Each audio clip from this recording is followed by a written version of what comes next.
Hello friends, welcome to Tamil comic mania.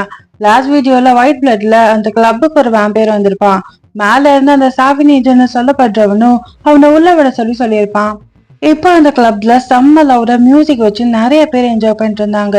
அப்ப அந்த trench code போட்டு வெளியே இருந்த வேம்பையர் செக்யூரிட்டி அடிச்சு உள்ள வந்து விழுந்தான். அவனை பார்த்த உள்ள இருந்தவங்க எல்லாம் அங்கிருந்து வேம்பையர்னு கத்திட்டு வெளியே ஓடினாங்க. அந்த கோட் போட்ட வேம்பையர், லயன் வெளியே வா, இந்த பலவீனமானவங்களை அனுப்பாம நீ வெளியே வான்னு கத்துனான். அந்த லயனு கீழே வந்து எக்ஸலண்ட், செம்ம, சரி உனக்கு என்ன வேணும்னு கேட்டான். அந்த கோட் போட்டவன், நீயா லயன், பார்க்க ஜோக்கர் மாதிரி இருக்கன்னு சொன்னதும், நீ தான் என்ன இப்படி ஃபர்ஸ்ட் டைம் சொல்ற, ஆனா உன்ன மாதிரி ஆளுங்களை பத்தி எனக்கு நல்லா தெரியும், நீங்க ஸ்ட்ராங் தான், ஆனா 5 வருஷத்தை மட்டும் வச்சு என்ன பண்ண போறீங்க? ஆனா அதை நீட்டிக்க ஒரு வழி இருக்கு, அதுக்கு அவங்க ஒரு லயனா மாறணும். ஆமா தானே? ஆனா உன்னை எங்கேயோ பார்த்த மாதிரி இருக்கு, நீ அந்த ஃபைட்டிங் சாம்பியன் தானே, நீயே எனக்கு கீழே வேலை பார்க்க கூடாதுன்னு லயன் கேட்டான். அதுக்கு அந்த கோட் போட்டவன், உன்ன மாதிரி ஒரு சுல்லான் வைக்கல என்னால ஒர்க் பண்ண முடியாது, உனக்கு ஒரு கடைசி சான்ஸ் தர, உன் பொசிஷனை எனக்கு கொடுத்துரு, நான் உன்னை விட்டுறேன்னு சொன்னதும் லயன் அதை கேட்டு கேலியா சிரிச்சான். பார்த்தா அடுத்த செகண்ட் அவனோட மூஞ்சியில கோட் போட்டவன் பொக்குன்னு ஒரு பஞ்ச் விட்டான். மறுபடியும் அடிச்சுட்டே தான் இருந்தான். ஆனா அந்த லைன் திரும்ப அடிக்கல. பக்கத்துல இருந்த சில வாம்பியர்ஸ், இவன் இப்பதானே அவேக்கனானா, ஆனா எப்படி இவ்வளவு ஸ்ட்ராங்கா இருக்கான்னு அந்த கோட் போட்டவனை பார்த்து பேசினாங்க. அவனும் முன்னாடி ஹியூமனா இருந்ததை விட இப்ப பல மடங்கு பவர்ஃபுல்லா ஃபீல் பண்ணான். லயனை மாதிரி இந்த உலகத்துல டாப்பா இருக்கணும்னு நினைச்சு அவனை போட்டு அடிச்சு ஒரு பஞ்ச் வேகமா விட வந்தான். அப்ப லயன் அவனோட விரலால பிளிக் பண்ற மாதிரி கை வச்சு அந்த கோட் போட்டவனோட நெத்தில வச்சு ஒரு பிளிக் பண்ணதும் அவன் தெரிச்சிட்டு போய் பின்னாடி விழுந்தான். பார்த்தா செத்தே போயிட்டான். அந்த பாடியை பாத்துக்கோங்க, ஃபைட்டிங் சாம்பியன் நல்லா சண்டை போடுவான்னு பார்த்தா இப்படி வேஸ்டா இருக்கான்னு லயன் சொல்ல, ஒருத்த வேகமா பாஸ் ஓடி வந்து லயனோட காதுல என்னத்தையோ சொன்னான். அவனும் சர்ப்ரைசிங்கா, அப்படியா, அப்ப போய் நம்ம அந்த பியூர் பிளட பாக்கலாமான்னு ஆர்வமா கேட்டான். இப்ப கட் பண்ணி இன்னொரு பக்கம் ஒரு மொட்டையான ஆளு ஷாக்ல ப்ளீஸ் காப்பாத்துங்கன்னு கத்துனாரு. அங்க சில பேரு சுத்தி கீழே எதையோ பாத்துட்டு இருந்தாங்க. என்னன்னு பார்த்தா அங்க இருந்த ஒரு டிரைனேஜ் பாத்துல ஒரு பூனைக்குட்டி மாட்டிக்கிட்டு தவிச்சிட்டு இருந்தது. திடீர்னு ஒரு குரல், அங்க பாருங்க பணமழை பொழியுதுன்னு சொன்னதும் எல்லாரும் மேல பார்த்தாங்க. அந்த கேப்ல ஹயான் அந்த இரும்பு மூடிய கலட்டி அந்த பூனையை காப்பாத்திட்டா. அதுக்காக அவளுக்கு மெடல்லாம் வேற கொடுத்திருக்காங்க. இதை நியூஸ் பேப்பர்ல பார்த்த ஃபாதர், உன்கிட்ட எவ்வளவு வாட்டி சொல்லியிருக்கேன், யாரு கண்ணி படாம இருன்னு கத்துனாரு. அதை கேட்ட ஹயானுக்கு கஷ்டமா இருந்தது. 2 பேருக்குள்ள சலனம் ஏற்பட்டுட்டே இருக்கு.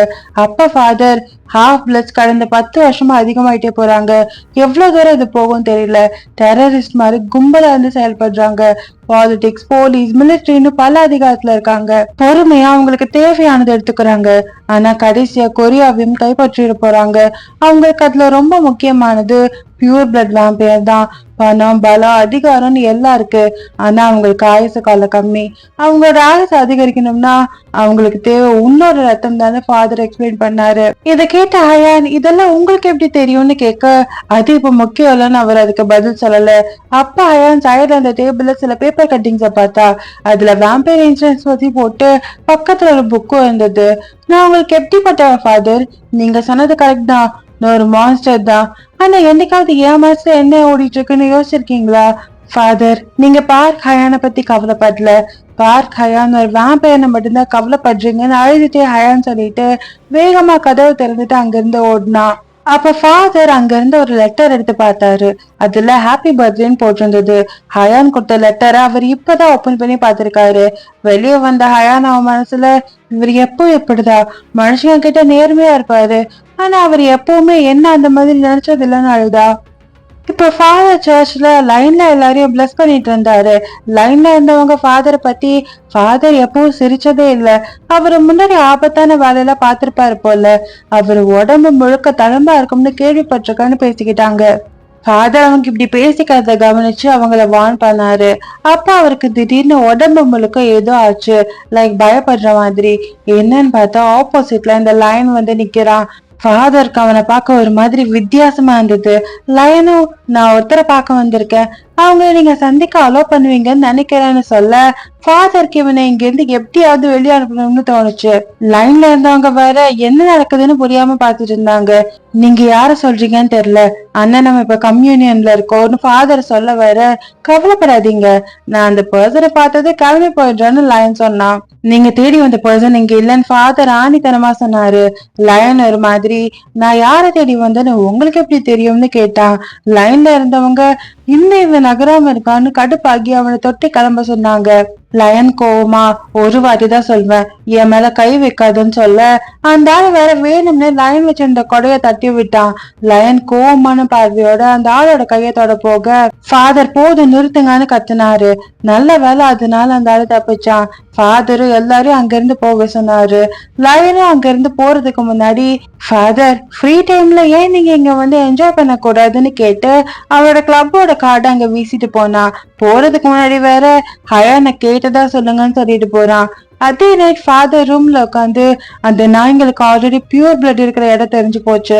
ஆனா அவங்க இன்னும் நெருங்காததுக்கு காரணம் அடல்ட்டோட இதயத்தை எடுக்க வெயிட் பண்ணிட்டு இருக்காங்கன்னு யோசிச்சு டேபிள்ல இருந்த ஹயானோட போட்டோவை பார்த்தாரு. என்ன அப்ராடுக்கு அனுப்புனப்போ நான் ஒரு சின்ன பையன் கூட ஃப்ரெண்டான, கஷ்டமான லைஃப்ல கூட பாசிட்டிவான குழந்தையா இருந்தா. அந்த கடினமான சூழல்ல என் முகத்துல அவன் சிரிப்பு கொண்டு வந்தான். ஆனாலும் புயலுக்கு முன்னாடி வர அமைதி மாதிரி அந்த ஒரு நாள் வந்தது. அந்த குழந்தைய பார்க்கவே கூடாதுன்னு நினைச்ச இடத்துல பார்த்த தீவிரவாதிக பாம்ஸ உருவாக்கி அதை டிரான்ஸ்பர் பண்ணிட்டு இருந்தாங்க. இந்த பையன் அந்த இடத்துல மாறி மாறி சுத்தி தெரிஞ்சிட்டு இருந்தா. அந்த நாள் அவன் கையில பாம்பு இருக்குன்னு நினைச்சு அவனை சுட்டாங்க. அவனோட பெத்தவங்க அவங்களோட சொந்த குழந்தைய பணயமா யூஸ் பண்ணிருக்காங்க. அந்த குழந்தையோட பேக்ல வெறும் காலி கேன்ஸ் மட்டும்தான் இருந்தது. அந்த நாள்ல என்னோட சிரிப்பை நான் இழந்தேன். அந்த கில்ட்டி எனர்ஜி என்னை போட்டு வருத்தி எடுத்துச்சு. அதுக்கப்புறம் தான் நான் சுயநலமா கடவுளுக்கு வேலை செஞ்சா இந்த குற்ற உணர்வு போகும்னு நினைச்சு முடிவு பண்ணேன். ஆனா எதுவும் மாறல. அன்னைக்கு ஒரு நாள் நியூஸ்ல பாதிக்கப்பட்டவங்க மக்களை கொண்டு ரத்தத்தை குடிக்கிறாங்கன்னு போட்டிருந்தது. வேம்பயருங்களோட அப்பியரன்ஸ் நாட்டவே குழப்பத்துல இருக்க வச்சது. ஒரு நாள் பனி காலத்தோட ராத்திரியில நான் மறுபடியும் எச்சரிக்கை இல்லாம ஒரு புயலை சந்திச்சேன். அந்த குழந்தை உடம்புல எந்த காயமும் இல்லைன்னு டாக்டர் சொன்னாங்க. அந்த டாக்டர் கிட்ட அந்த பொண்ணோட கார்டியன் நான் இல்லைன்னு சொன்னப்போ அவ என்னோட கைகளை பிடிச்சு என்னை பார்த்தா. முன்னாடி பார்த்த பையனை மாதிரி இருந்தது. ஏதோ விதி தள்ளப்பட்ட மாதிரி நான் அந்த பொண்ணை வீட்டுக்கு அழைச்சிட்டு வந்தேன். பார்க் ஹயானுக்கு அவளோட பேரையும் வயசையும் தவிர எதுவும் ஞாபகத்துல இல்ல. அவர் ஹியூமன் இல்லன்னு தெரிஞ்சது. அந்த பொண்ணோட முகத்தை பார்க்கும் போதெல்லாம் நான் மறக்கணும்னு நினைக்கிறது ஞாபகத்துல வரும். அந்த பையன் எனக்காக எழுதின லெட்டர்ஸை கிழிச்சு போட்டேன். ஆனா அடுத்த நாள் நான் வெளியே போயிட்டு வரும்போது அதெல்லாம் ஒட்டி வைக்கப்பட்டிருந்துச்சு. பக்கத்துல அவளோட லெட்டரும் இருந்தது. தப்பு தப்பான ஸ்பெல்லிங்கோட அவ எனக்கு கஷ்டம் தரக்கூடாதுன்னு என்னை விட்டு போறதா எழுதியிருந்தா. போலீஸ் ஸ்டேஷன்ல போய் அவங்க கிட்ட அவர் வேம்பயர்னு சொன்னா. ஆனா போலீஸ் அவளை நம்பாம சிரிச்சு கேலி பண்ணாங்க. அவ குழந்தையா இருக்கறதால விளையாடுறதா நினைச்சாங்க. ஹயான் ப்ரூவ் பண்றதா சொல்லி அவ டிரான்ஸ்ஃபார்ம் ஆக போனா. ஆனா அந்த டைம்ல சரியா போய் நான் அவளோட கைய பிடிச்சேன். அவ விளையாடுறதா சொல்லி அங்க இருந்து அவளை கூப்பிட்டு வந்தேன்னு ஃபாதர் பாஸ்ட்ல எல்லாம் நினைச்சு பார்த்தாரு. அவர் எப்படி ஃபாதர் ஆனாருனோ ஹயான் அவர்கிட்ட எப்படி வந்தானோ இப்ப நமக்கு தெரிஞ்சது. இப்ப ஃபாதர் கரண்ட்ல அங்க இருந்த கபோர்ட்ல ஒழிச்சு வைக்கப்பட்ட ஒரு பேக்கை எடுத்து, அந்த நாய்ங்க எப்ப வருவாங்கன்னு தெரியாது, நான் என் பிரசன்ஸ் அழிச்சு இவங்களை காப்பாத்தோன்னு ஹயானி அவளோட தம்பி தங்கச்சியும் பார்த்துட்டு வெளியே அந்த பேக்கோட வந்து யாரும் இல்லாததை நோட்டீஸ் பண்ணி அங்க இருந்து வேகமா ஓடினாரு. அப்போ ஒரு குரல், எங்க இவ்வளவு அவசரமா போறேன்னு கேட்டுச்சு. பார்த்தா அங்க சில ஹாஃப் பிளட் வேம்பயர்ஸ் வந்திருந்தாங்க. ஃபாதருக்கு அவங்கள பார்த்ததுல கொஞ்சம் ஷாக்கிங்கா இருந்தது. அவங்க வெறும் குழந்தைங்க, இங்க இருந்து போயிருங்கன்னு ஃபாதர் சொல்ல வேம்பயர்ஸ் பின்னாடி இந்த வீட்டுக்குள்ள வேகமா நுழைஞ்சாங்க. ஃபாதர் ஷாக் ஆகி ப்ளீஸ் வேண்டாம்னு கத்துனாரு. இந்த வேம்பயர்ஸ் போய் தூங்கிட்டு இருந்தவங்களை எழுப்ப போக திடீர்னு அவங்களோட முகம் மாறிச்சு. பார்த்தா அந்த இடம் வெடிச்சு சதுருச்சு. ஃபாதர் அதை பார்த்து ஷாக் ஆனாரு. பார்த்தா அந்த வேம்பயர் எரிஞ்சிட்டே வெளியே வந்து விழுந்தான். ஆனா எரிஞ்சவன் ஃபாதர் உள்ள டிராப் வச்சிருக்கான்னு சொல்லிட்டே தான் விழுந்தான். ஃபாதர் புத்திசாலித்தனமா ஆல்ரெடி டிராப்ப செட் பண்ணிருக்காரு. அந்த இன்னர் வேம்பயர் எவ்வளவு தைரியம்னு ஃபாதரை அடிக்க போனா. ஃபாதர் பேக வச்சு தடுத்தாரு. பார்த்தா பேக்குள்ள கைதி பத்துல வர கன் மாதிரி இவர்கிட்ட ஃபயர் வித் ஒரு மெஷின் எக்யூப்மெண்ட் இருந்தது. அதை வச்சு அந்த வேம்பயர் அட்டாக் பண்ணாரு. அதுங்க நிறுத்துன்னு அலறுதுங்க.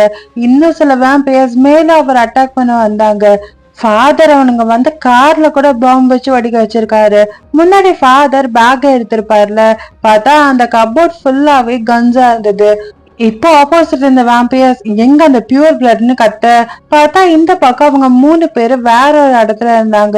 அவங்க இந்த புது இடத்துலதான் வாழ போறதா பேசிக்கிட்டாங்க.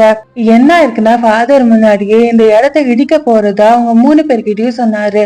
அவங்களும் எங்க கிட்ட கேட்காம எப்படி நீங்க முடிவு பண்ணீங்க, புது ஸ்கூலுக்குள்ள எப்படி போறது, எப்படி புது ஃப்ரெண்ட்ஸை கண்டுபிடிக்கிறது, எனக்கு இங்கதான் பிடிச்சிருக்குன்னு சொல்ல இப்ப புது வீட்டுல இதுதான் உங்க புது வீடுன்னு ஃபாதர் சொன்னதும் அந்த 2 வாண்டவங்களும் உடனே அதை பார்த்து மனசு மாதிரி தேங்க்ஸ் சொல்லுதுங்க.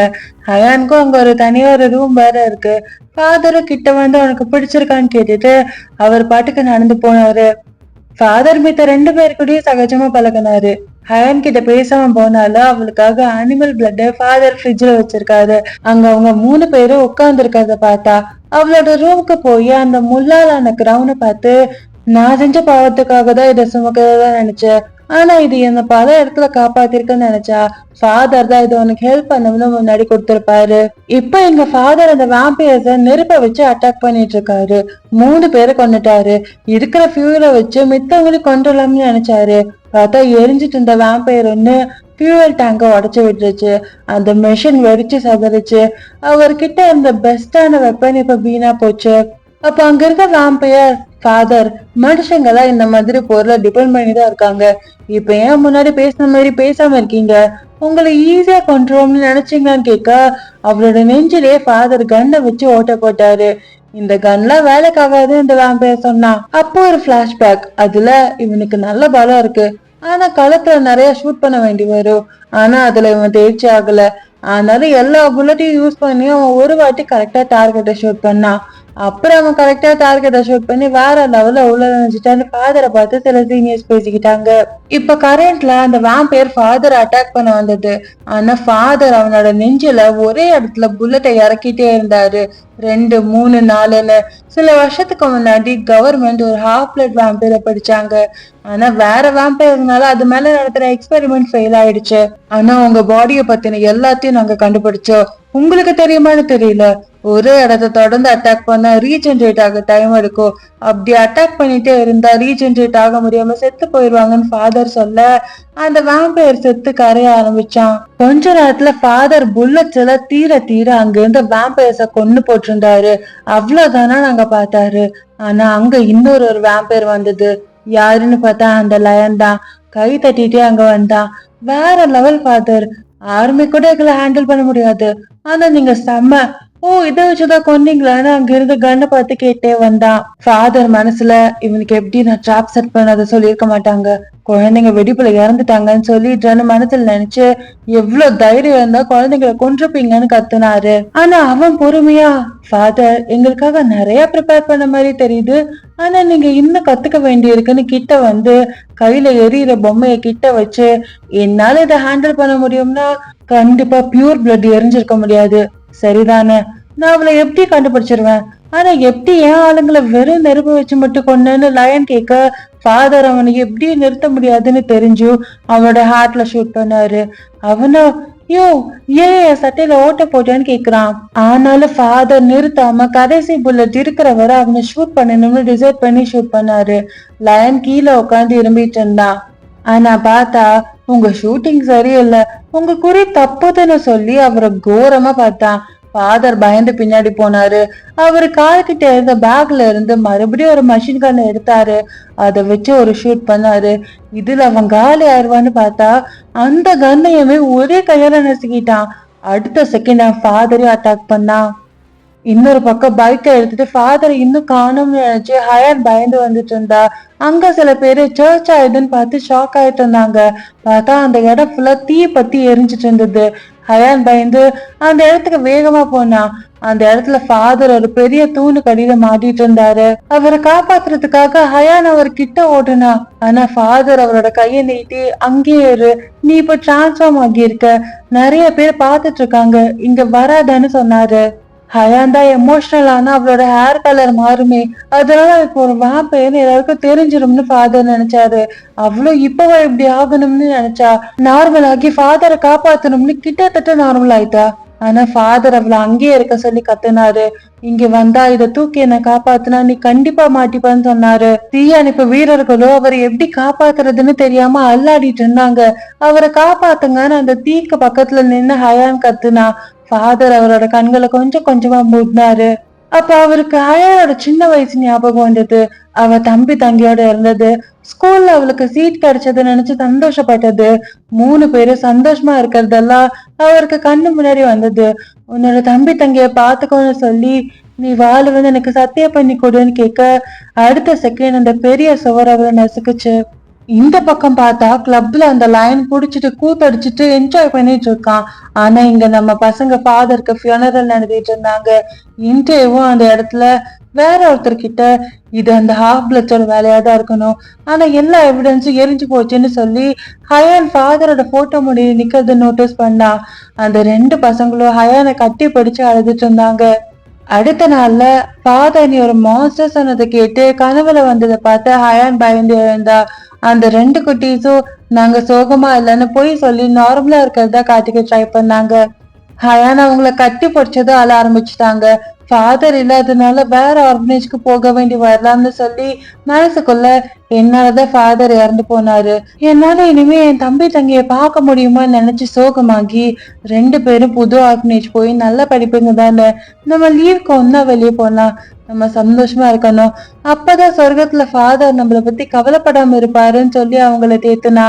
ரூம்ல வந்து அவளோட அந்த கிரௌனை கையில வச்சு ஃபாதர் அவகிட்ட நீ வாழணும்னு சொன்னதை நினைச்சு பார்த்து இப்ப என்ன பண்றதுன்னு அவளோட பொருள் எல்லாம் எடுத்து பேக் பண்ண ஆரம்பிச்சா.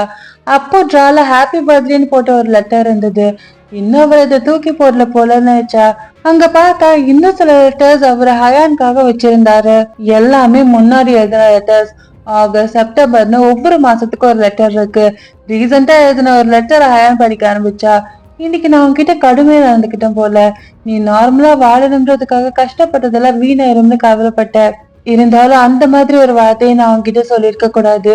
ஆனாலும் நீ எப்பவும் சிரிச்சிட்டு இருந்த, நான் சொன்னதையும் மறந்துடுவ, நான் உன்னை முதல் நாள்ல பார்த்ததுல இருந்து நீ மாறவே இல்லை, நான் கடுமையா நடந்துக்கிட்டாலோ நடுராத்திரி எனக்காக போய் மருந்து வாங்கிட்டு வருவ, உன் சகோதரங்களுக்கு எப்பவும் நீ துணையா இருந்த, என்னோட பிறந்த நாளுக்கு கண்டிப்பா விஷ் பண்ணிருவ, உன்னை பாக்குறதுக்கு முன்னாடி குற்ற உணர்ச்சியால சூழப்பட்டிருந்த, ஆனா உன்னால நான் வாழ்க்கையோட அர்த்தத்தையே தெரிஞ்சுக்கிட்டேன், நீ எனக்கு நிறைய கத்து கொடுத்துருக்க, அதுவும் இல்லாம உன் பவரை வச்சு நீ நல்லதுதான் செய்வேன்னு நான் நம்புறேன். இந்த லெட்டரை நான் எப்ப கொடுக்க போறேன்னு தெரியல, உனக்கு நான் நல்ல மனுஷனா இல்லாதனால இதை கொடுக்க எனக்கு தைரியம் வரல, எல்லாத்துக்கும் தேங்க்ஸ் அண்ட் எல்லாத்துக்கும் சாரி, நான் மறுபடியும் லெட்டர் எழுதுறேன்னு போட்டிருந்தது. அதை படிச்சது ஹயான் கண்ல அவ்வளவு அழுக வந்தது. ஃபாதர் உங்களை மீட் பண்ணதாலதான் வேம்பையரையும் தாண்டி வாழறதுக்கு எனக்கு ஒரு காரணத்தை தந்தீங்கன்னு நினைச்சு ஹயான் அந்த லெட்டரை நெஞ்சோட நினைச்சு கதறி அழுதா. அப்போ கீழே அவ அந்த லைனோட கார்டை பார்த்தா. அப்ப அவளுக்கு ஃபியூனரல் சில போலீஸ் அந்த கிளப்ல அலசி ஆராய்ஞ்சிட்டோம், ஆனா அங்க ஒண்ணு கிடைக்கலன்னு சொல்றதை கேட்டிருப்பா. இப்ப கரண்ட்ல அந்த இடிஞ்சு போன சர்ச்சுக்குள்ள வந்து ஹயான் அங்க மண்டி போட்டு உட்கார்ந்தா.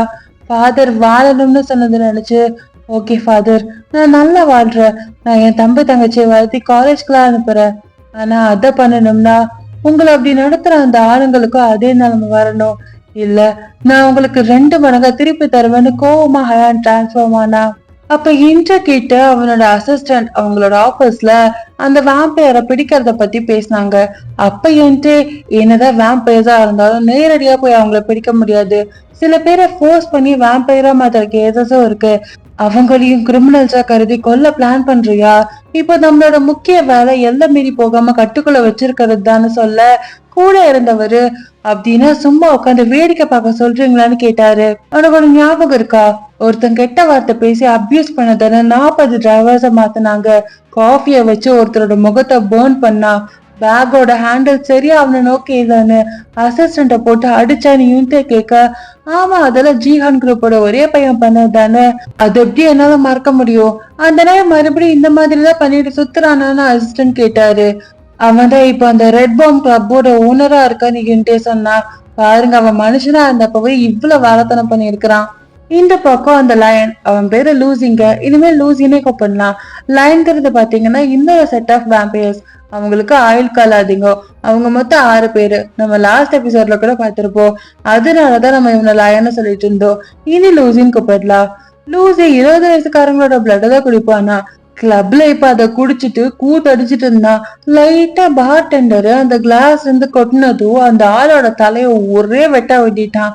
அது லூசி அவனோட சுண்டு வரல வச்சு தட்டினதுக்கே அவன் காலி ஆயிட்டான். இப்ப பிளட்ட குடிச்சிட்டு இன்னும் எவ்வளவு நாள் வெயிட் பண்றது, என் எதிர்பார்ப்பு ரொம்ப அதிகமா இருக்குன்னு சொன்னான். லூசி சின்ன வயசுல இருந்தப்போ ஒரு பையனை போட்டு அடிச்சிருக்கான். அதுவும் சாப்பிடுறப்போ சும்மா பார்த்ததுக்காக. ஆனா ஸ்கூல் டீச்சர் அந்த அடி வாங்கின பையனை தான் போய் லூசி கிட்ட சாரி கேட்க சொன்னாங்க. இது அவனுக்கு ஒரு எக்ஸைட்மெண்ட்டை கொடுத்தது. இந்த உலகம் அவனை சுத்தி இருக்கிற மாதிரி இருந்தது. யாரா இருந்தாலும் அவன் முன்னாடி அடி பணிஞ்சு போனாங்க. காலம் போயும் அதேதான் நடந்தது. ஒரு நாள் ஒருத்தர் டாக்குமெண்ட் கொடுக்கறப்போ அவனை மேல இருந்து பார்த்ததால அவரை போட்டு எவ்வளவு நாள் சொல்லியிருக்கேன் என்ன அப்படி பார்க்காதன்னு சொல்லி செம்மையா அடிச்சான். லூசிக்கு அவங்களை அடிமையாக்குற எண்ணம் இருந்தது. அந்த அடி வாங்கினவருமே சிரிச்சுக்கிட்டே மன்னிப்பும் கேட்டாரு. இந்த உலகம் ரொம்ப ஈஸியானதுன்னு நினைச்சிட்டு இருந்தான். ஒரு சம்பவம் நடக்கிற முன்னாடி வர ஒரு நாள் கார் ஆக்சிடென்ட் ஆச்சு. அந்த டைம்ல அவன் முன்னாடி ஊடி போட்ட ஒரு ஆள் வந்து நின்னா. பார்த்தா அவன் ஒரு வேம்பயர். லூசிய கொல்றதாவும் சொன்னான். லூசிக்கு அவன் தெரிஞ்சவனு கூட. இவன் வாழ்க்கையில தோத்து போனவன்னு லூசி நினைச்சான். ஆனா அவன் லூசிய கீழ்த்தனமா பார்த்தான். அதுல அவன் எக்ஸைட்மெண்ட் ஆனா. அவனை விட சுப்பீரியர் ஆனவங்க இருக்காங்கன்னு ஆர்வமா இருந்தா. அவனை மாதிரி இருக்க என்ன பண்ணணும்னு அவன்கிட்டயே கேட்டு அந்த வேம்பயரோட பிளட்ட குடிச்சு மயங்கி போனா. எவ்வளவு நாள் போச்சுன்னு தெரியல. ஆனா அவனால அதுக்கப்புறம் கண்ணாடி இல்லாம நார்மலா பார்க்க முடிஞ்சது. அவன் பாடி ஸ்ட்ராங்கா இருந்தது. ஆனா அவன் வேம்பயர் ஆனதுக்கு அப்புறம் அவனை விட பவர்ஃபுல்லானவங்க இருக்காங்கன்னு தெரிஞ்சுக்கிட்டான். இது வேற உலகமா அவனுக்கு தெரிஞ்சது. ரூல்ஸ ஃபாலோ பண்ணி இருக்கணும், இல்லன்னா செத்து பொண்ணு ஒரு வேம்பயர் சொல்ல லூசியோ தயங்கிட்டே சரின்னு சொன்னான். அதை கேட்டு அந்த வேம்பயர் சிரிச்சது அவனை ஒரே அடி விட்டான். 1 2ன்னு அடிச்சு தள்ளி அதுக்கப்புறம் எல்லா வேம்பயர்ஸும் அவன் முன்னாடி மண்டி போட்டாங்க. இவனை மாதிரி அவங்களுமே வேம்பயர்ஸ் தான். ஆனா அவங்க எல்லாம் அவனுக்கு அடி பண்ணிஞ்சாங்க. அவன் இந்த உலகத்திலயும் சுப்பீரியராகவும் ஸ்பெஷலாகவும் ஃபீல் பண்ணான். இப்போ கரண்ட்ல ஒரு பார்டெண்டர் வந்து ஒரு கெஸ்ட் வந்திருக்கிறதா சொல்ல நான் அவளை பார்க்க ஆவலா காத்திருக்கேன்னு லூசி எக்ஸைட் ஆனா. பார்த்தா நம்ம ஹயான் அந்த கிளப்புக்கு முன்னாடி வெளியே நின்னுட்டு இருந்தா. இவ்வளவு நாள் அவ போட்டிருந்த அந்த கிரவுன் கூட இப்ப அவளை காம் பண்ணல. அவ கதவு கிட்ட நின்னுட்டு இருந்தா. நம்ம பாட்டுக்கு உள்ள போனா அது நல்லா இருக்காதுலன்னு சொல்ல அவளை பார்க்க 2 வேம்பயர்ஸ் இந்த பக்கம் இருந்து வந்துட்டு இருந்தாங்க. திடீர்னு அந்த 2 வேம்பயர்ஸ் எகிரிட்டு போய் விழுந்தாங்க. ஹயான் தான் அந்த கதவை எட்டி உதச்சு அட்லீஸ்ட் நான் கதவியாவது தட்டிட்டு உள்ள வரணும்லன்னு உள்ள வந்தா. கிளப்புக்குள்ள சில பொண்ணுங்கள்ட்ட மேனேஜர் பேசிட்டு இருந்தான். அடுத்த செகண்ட் பார்த்தா ஏதோ ஒரு ஆள் கை கால்லாம் பிஞ்சு பறந்துட்டு இருந்தான். ஹயான் உள்ள வந்ததை பார்த்து எல்லாரும் வெளியே ஓடி போனாங்க. அந்த மேனேஜர் அங்க இருந்த பொண்ணோட கழுத்தை பிடிச்சு நிறுத்தி ஹயானை பார்த்து கிட்ட வந்து அவளை கொஞ்சம் மிரட்டினா. பார்த்தா அடுத்த நொடி ஹயான் அவனோட கைய வெட்டிட்டா. அந்த பொண்ணை காப்பாத்தி இங்க இருந்து போ, வேம்பயர்ஸ் கண்ணுல மாட்டாம ஒழிஞ்சுக்கோன்னு சொல்ல வேம்பயர்ஸ் இல்லாத இடமா? அப்படி ஒரு இடமே இல்லைன்னா அந்த பொண்ணு வேம்பயரா மாறிச்சு. அது தாவி ஹயானை இறுக்கமா பிடிச்சுக்குச்சு. அவளை சுத்தி நிறைய வேம்பயர்ஸ் ரவுண்ட் கட்டிச்சுங்க. அந்த வேம்பயர் பொண்ணு பார்த்தா ஜூடோ ஃபைட்டர் போல. அவளை யாரும் ஜெயிச்சது இல்லைன்னு சொல்ல அந்த மேனேஜரும் பியூர் பிளட்டா இருந்தா கூட அவகிட்ட தோத்துதான் போவாங்கன்னு அந்த பொண்ணை பார்த்து நினைச்சா. ஆனா ஹயான் அவளோட எல்போவை வச்சு ஒரு அடிதான் விட்டா. அந்த பொண்ணோட கையெல்லாம் பிஞ்சு போச்சு. அவளோட கை மேல ஏறி நின்னு பெர்ஃப்யூம் வச்சு பிளட்ட மறைச்சா எனக்கு தெரியாதுன்னு நினைச்சியான்னு கேட்டு அந்த பொண்ணை கொன்னு அவளை காத்துல மறைய வச்சா ஹயான். ஃபாதரை கொன்னு நான் எங்க வர சொல்லுன்னு ஹயான் கேட்க அவளை ஈஸியா கொண்டுட்டாளின்னு மனசுல நினைச்சு இருமா ரொம்ப கோவப்படாத, இப்பதானே விளையாட்டி ஆரம்பமா இருக்குன்னு மேனேஜர் சொன்னா. பார்த்தா அவளை சுத்தி அவ்வளவு வேம்பயர்ஸ் அவளை அட்டாக் பண்ண வந்தாங்க. ஆனா ஹயான் எல்லாரையும் அடிச்சு தம்சம் பண்ணி வச்சிருந்தா. அவளுக்கு ஒரு அடி கூட படல.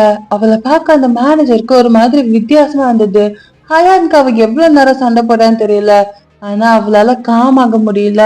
அவளோட இதயம் வெடிக்கிற மாதிரி ஃபீல் ஆச்சு. ஃபாதர் கொஞ்சம் ஒவ்வொருத்தனையும் கண்டுபிடிச்சு கொல்லணும்னு மனசுக்குள்ள நினைச்சா. பார்த்தா அந்த இடத்துக்கு லூசி வந்தான். வந்தவன் கோவமா இப்படி கேவலமான சண்டையை போட சொல்லி யாரு சொன்னதுன்னு கேட்க அவனை சுத்தி ஏதோ ஒரு ஆறா மாதிரி வெளியே வந்தது. ஹயான் கிட்ட கடைசியா எங்க வந்துட்டியா, சரி என்ன சாப்பிட்றன்னு கேட்டு ஒரு ட்ரிங்க நீட்ட அது நீதானன்னு ஹயான் கேட்டா. ஆனா லூசி 19 வயசு பிளட், 21 வயசு பிளட், வயசானவங்க பிளட் கூட இருக்குன்னு சொன்னா. மறுபடியும் ஹயான் நீதான் எங்க ஃபாதரை கொன்னியான்னு கேட்க லூசியும் அதுக்கு பதில் சொல்லாம குடிக்க போறது இல்லையா, நீ பசியோட தானே இருக்கன்னு கேட்டா. கோவமான ஹயான் மரியாதை கேட்ட கேள்விக்கு பதில் சொல்லு, கொன்னியா இல்லையான்னு கேட்டா. ஆனா இவன் அவளை மண்டி போட வைக்கணும்னு எக்ஸைட் ஆனா, நான் உன்னதாப்பா பார்க்க வந்தேன், ஆனா வரவேற்பு சரியில்லை, அதனால நான் வேற வழி இல்லாம அவர் அப்படி ட்ரீட் பண்ண வேண்டி வந்துருச்சுன்னு லூசி சொல்ல, எதுக்காக ஃபாதரை கொன்னன்னு ஹயான் கேட்டா. ரீசன் சொன்னா என்ன பண்ணுவேன்னு லூசி கேட்க, கொஞ்சம் வலி இல்லாம சாவேன்னு சொன்னது யாரு, நீ என்ன கொல்ல போறியான்னு ஏளனமா லூசி கேட்டான். பார்த்தா 2 பேரும் சண்டை போட தயாரான மாதிரி இருந்தது. அந்த மேனேஜர் வேற சண்டை போட ரெடியா இருந்தா. ஹயானால லூசிய தோக்கடிக்க முடியாதுன்னு நினைச்சான். அப்போ ஹயான் சைட்ல அவனை கோவமா பார்த்தா. அடுத்த செகண்ட் அவன் உடம்புல எலும்புதான் இருந்தது. பார்த்தா இதை அவன் ஒரு விஷனா பார்த்து பயந்து கீழே விழுந்தான். நான் இப்படியா சாக போறேன்னு அவன் பயந்தான். நீ என்ன பார்க்க வந்தா என்கிட்டதான் வந்திருக்கணும், எதுக்காக ஒரு இன்னசென்ட் பர்சனை கொன்ன, எதுக்காகன்னு அழுதுட்டே ஹயான் கத்துனான். மேனேஜர் அங்க இருந்து பயந்து ஓட பார்த்தான். லூசியும் சாக போறாரு, இவ வேற மாதிரி ஒரு ஆளுன்னு அங்க இருந்து பயந்து ஓடினா. ஹயான் வேகமா ஓடி லூசி கிட்ட போனா. அவளோட பிரஷரால கிரவுண்டே கிராக் ஆச்சு. லூசியோட முகத்துல ஒரு பஞ்ச் பண்ணா. அந்த இடமே பிளாஸ்ட் ஆச்சு. எல்லாரும் தெரிச்சு விழுந்தாங்க. ஆனா லூசியோட முகத்துல ஒரு கீரல் கூட விழல. இந்த பாருமா பியூர் பிளட், நீ மட்டும்தான் ஒரே பியூர் பிளட்னு நினைச்சேன்னு லூசி கேட்டான். இந்த பக்கம் யுன்டே போன்ல யார்கிட்டயும் நல்லா விசாரிச்சு கூடிய சீக்கிரம் வந்து மீட் பண்றதா சொன்னான். டேபிள்ல அந்த லூசியோட போட்டோவையும் பார்த்தா. அப்ப அந்த அசிஸ்டன்ட் அந்த கிளப்ல பிளாஸ்ட் ஆயிருக்குன்னு சொன்னது உடனே அங்க போலாம்னு யுன்டே சொன்னான். இங்க லூசிக்கு ஒண்ணுமே ஆகாததை பார்த்து ஹயான் ஷாக் ஆனா.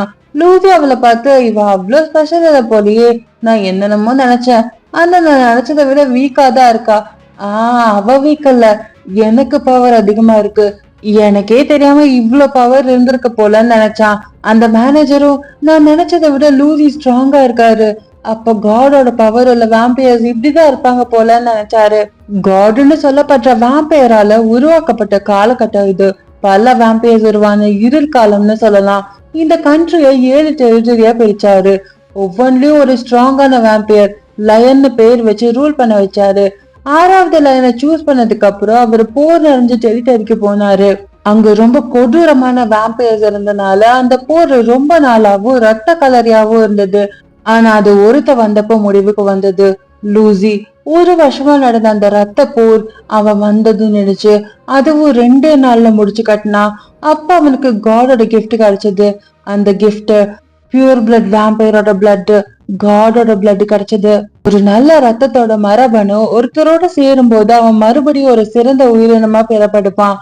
அதனால ஒரு பியூர் பிளட்டோட பிளட்ட குடிக்கிறவன் நினைச்சு கூட பார்க்காத அளவுக்கு பவர்ஃபுல்லா இருப்பான். இப்ப லூசி அவளை இப்ப வந்து அட்டாக் பண்ண சொன்னா. உனக்கும் எனக்குமான வித்தியாசம் இதுதானே சொன்னா. அப்ப மறுபடியும் லூசியோட முகத்துல ஒரு பஞ்ச் பண்ணா. ஆனா இந்த முறை அவனோட பல்லு உடைஞ்சது. இரு பேசிட்டு இருக்கேன் லூசி சொல்ல, நீ அப்படி என்ன பேச போறேன்னு தெரியல, ஆனா என்னால இந்த கருமத்தெல்லாம் கேட்க முடியாதுன்னு சொல்லி ஹயான் ஒரு பார்வை பார்த்தா. அத பார்த்து லூசி பயந்து, என்ன பவர் இது, ஆயிரக்கணக்கான வேம்பையர்ஸ் அழிச்சப்ப கூட நான் இப்படி ஒரு பவரை ஃபீல் பண்ணது இல்ல, ஆனா பியூர் பிளட் நீ ஒரு விஷயத்த பார்க்காம விட்டுட்ட, இது என்னோட இடம்னு எழுந்து நின்னா. ஹயானும் நீ ரொம்ப பேசுறான்னு அவனை அட்டாக் பண்ண வந்தா. அப்ப லூசி லைட்டையும் மியூசிக்கையும் ஆஃப் பண்ணா. லூசி அவளை இந்த இருட்டுல அவனுக்கு தெரிஞ்ச ஸ்டேஜுக்கு கொண்டு வர டிசைட் பண்ணா. ஆனா பார்த்தா ஹயான் அவனை கண்டுபிடிச்சு அவன் பக்கத்துல வந்து நின்னா. நான் தான் சொன்னேன்ல, ரத்த வாடைய மறைக்க முடியாதுன்னு ஹயான் சொன்னான். மேல இருந்து அடிச்சு கீழே தள்ளனா. வந்து விழுந்த லூசியால நகரவோ பேசவோ முடியல. கொஞ்ச நேரத்துக்கு முன்னாடி இருந்ததை விட கம்ப்ளீட்டா டிஃப்ரெண்டா இருந்தது. இவ்வளவு பவரா இருந்தோ அவையே முன்னாடி இதை யூஸ் பண்ணலாம்னு நினைச்சா. அப்ப ஹயான் அவன் முன்னாடி வந்து நின்னு, நான் ஏன் என் ஃபுல் பவர் யூஸ் பண்ணலன்னு நீ நினைக்கிற, நீ எவ்வளவு மேல போறியோ அவ்வளவு கடினமா கீழே விழுவ, அடுத்தவங்களோட உயிரை எடுக்கிறப்ப வானத்துல பறக்கிற மாதிரி ஃபீல் ஆச்சுதானே, இப்ப நீ கீழே விழ வேண்டிய நேரம்னு சொல்லி அவனை போட்டு செம்மையா அட்டாக் பண்ணா. லூசி நிறுத்து நிறுத்துன்னு கெஞ்சி, என்னை அழிச்சா மட்டும் நீ ஜெயிச்சிட முடியாது, இன்னைக்கு ஃபாதர் நாளைக்கு யாரா வேணா இருக்கலாம், உன் ரத்தத்தை அடைய வேம்பையர்ஸ் உன்னை நரகத்துல கூட பின்பற்றுவாங்கன்னு, அவளை சுத்தி இருந்தவங்களை சாவடிச்சிருவாங்கன்னு லூசி மிரட்டினா. பரவாயில்ல, ஆனா என்கிட்ட வரதுக்கு முன்னாடி நான் எல்லாரையும் சாகடிக்க போறேன்னு ஹயான் சொல்லி இவன் எப்பவும் பிளிக் பண்ணுவானே அதே மாதிரி ஹயான் அவளோட விரலால சுண்டி விட்டா. லூசி செத்து போய் மறைய ஆரம்பிச்சான். அங்க பார்த்தா திடீர்னு போலீஸ் வந்து கைய தூக்குன்னு அவளை ரவுண்ட் அப் பண்ணிட்டாங்க. அவளும் கை தூக்கி நின்னா. அங்க இன்டர்வியூ கன்னோட இருந்தா. யாரு நீ, மெதுவா திரும்பன்னு சொல்ல அவள திரும்புற மாதிரி திரும்பி இன்டேவை எட்டி கிக் பண்ணிட்டு அங்கிருந்து ஜம்ப் பண்ணி தப்பிச்சு போனா. ரொம்ப தூரம் ஜம்ப் பண்ணி ஒரு ரூஃப் மேல வந்து நின்னு அவங்க கண்ணுல படாத மாதிரி இருந்தா.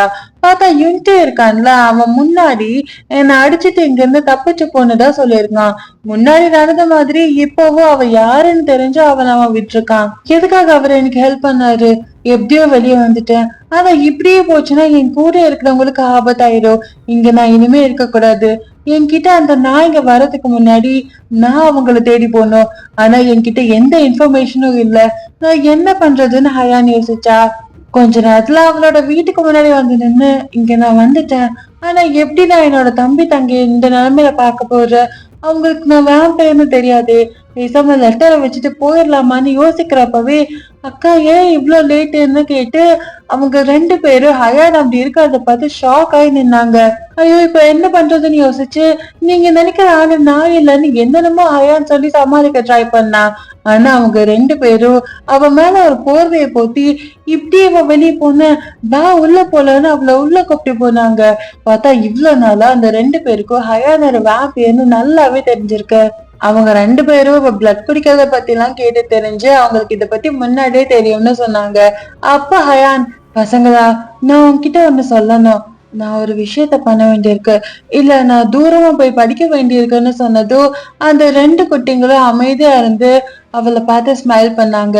அவளை கட்டி பிடிச்சு எங்களுக்கு புரிஞ்சதுக்கா நீ பார்த்து போயிட்டு வான்னு சொன்னாங்க. அந்த நைட் ஹயான் கிளம்புறதுக்கு முன்னாடி கடைசியா ஒரு டைம் பாத்துக்கலாம்னு கதவு கிட்ட நிக்கிறப்போ உள்ள அந்த 2 பேரும் தேம்பி தேம்பி அழுதுட்டு இருந்தாங்க. எதுக்காக அக்கா பொய் சொல்றாங்கன்னு கேட்டு வெளியே இருந்த ஹயானுக்கும் இதை கேட்டு அழுகைய அடக்கவே முடியல. அதே இந்த பக்கம் போலீஸ்ல யுன்டே கிட்ட எல்லா ஹாஃப் பிளட்ஸும் செத்து போயிட்டாங்க. ஆனா அந்த பொண்ணு எப்படி இவ்வளவு ஃபாஸ்டா காணாம போனா? அவளோட ப்ரொஃபைல வரைஞ்சு வைக்கலாமான்னு பேச யுன்டே சீரியஸா கொஞ்சம் டைம் கொடுப்போம்னு சொன்னா. ஜென்டோட பாயிண்ட் ஆஃப் வியூல இருந்து முன்னாடி நடந்ததை பார்த்தப்போ ஹயான் அழுதுட்டு திரும்பி பார்த்திருப்பா. அதை நினைச்சு இன்ட்டு இதை யோசிக்க பக்கத்துல இருந்த போலீஸ் சார் உங்களை பார்க்க ஒருத்தவங்க வந்திருக்காங்கன்னு சொன்னாரு. அதான் ஹயான் தான் நார்மலா அங்க கேப் போட்டு வந்திருந்தா. யுன்டே அவளை பார்த்து ஷாக் ஆகி நீ பாட்டுக்கு எப்படியுமா இங்க தனியா வந்த? இது போலீஸ் ஸ்டேஷன், நான் ஒரு போலீஸ் ஆபீசர்னு பதட்டமானா. பக்கத்துல இருந்தவங்க எல்லாம் இவனுக்கு என்னாச்சுன்னு பார்த்தாங்க. பார்த்தா கொஞ்ச நேரத்துல ஒரு இடத்துல எனக்கு ஹார்ட் அட்டாக்கே வந்துருச்சு. அப்படின்னா உன்னால ஹேர் கலரை உனக்கு ஏத்த மாதிரி மாத்திக்க முடியுமான்னு யுன்டே கேட்க யூஸ்வலா ஆமாதான், ஆனா இப்ப முடியல. அதனால நான் இப்ப விக்கும் கலர் லென்ஸும் வச்சிருக்கேன். நீங்க ஏன் நான் யாருன்னு தெரிஞ்சு ஹெல்ப் பண்ணீங்க? கேட்க கஷ்டமா தான் இருக்கு. ஆனா என் தம்பி தங்கச்சிய சேஃபா வச்சுக்க ஹெல்ப் பண்ணுங்க. நான் அவங்கள விட்டு போக போறேன். நான் ஒண்ணு பண்ண வேண்டியிருக்கு. இந்த உலகத்துல இருக்க எல்லா வாம்பேரும் வேட்டையாட போறேன்னு முன்னாடி இன்டே சொன்ன அதே வாக்கியத்தை ஹயான் இப்ப சொன்னா. நீங்களும் அதை தானே எதிர்பார்க்கறீங்க, எனக்கு ஹெல்ப் பண்ணுங்கன்னு அவ கேட்க. அப்படின்னா வேம்பயர்ஸ பத்தி கேக்குற, என்கிட்ட வந்து இப்படி ஒண்ணு சொல்லுவேன்னு என்னால நம்ப முடியல. ஓகே ஒத்துக்கிறேன், ஆனா நான் உனக்கு ஹெல்ப் பண்ணல, நீதான் எனக்கு ஹெல்ப் பண்ற. ஏன்னா இது என்னோட வேலை தானே என்கிட்ட சொன்னா. அப்போ ஹயான் நான் எப்படி வேம்பையர்னு கண்டுபிடிச்சீங்க?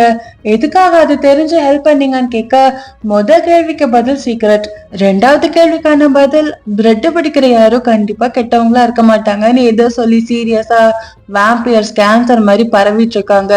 அதுங்க கவர்மெண்ட்ல, ஸ்கூல்ல, போலீஸ்ல கூட இருக்குங்க. இப்படியே போச்சுன்னா நம்ம நாடு அவ்வளவுதான்னுட்டே சொன்னா. ஹயான் அவனை பார்த்து நம்ம ஒன்னா ஒர்க் பண்ணா இதுக்கு ஒரு முடிவு நம்மளால கொண்டு வர முடியும்னு சொன்னான். சோ இதுக்கப்புறம் இவங்க 2 பேரும் எப்படி ஒன்னா ஒர்க் பண்ண போறாங்க நம்ம அடுத்த வர எபிசோட்ல பார்க்கலாம். நன்றி.